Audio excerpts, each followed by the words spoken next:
worked with, is a cowboy, Rocky. We started trying to draw on him that same way, and he's just like la la la la la la la la la. You got to start peeling back those layers a little bit at a time. You got to start drawing on the mind, not just them running around the round pin.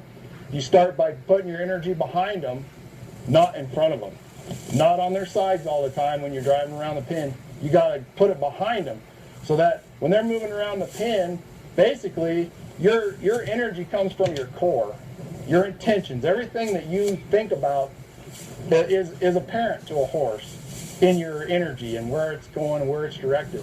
So you need to be behind them and move them around the pin. Right there already they're looking at you different because they're already used to you having energy and pressure on them all the time that they get so used to it they don't feel it anymore. So if you can move them around the pin without putting pressure on their body and behind them, they already start looking at you differently. They're thinking, because to a horse that's never been handled like these guys, once they realize that yes, he's a predator, but yes, he's going to meet me on my level and not try to dominate me, they come a lot faster because you're not having to peel back all the human baggage that's already on them, on their skin, and trying to get them sensitive. It's like a callus. It's like you get calluses on your hands, you don't feel it anymore. When you work with your horses and they're under constant pressure all the time, they get to where they don't feel it. They don't respond like they should. You peel that callus off and get back to bare skin or that blister off, you feel that.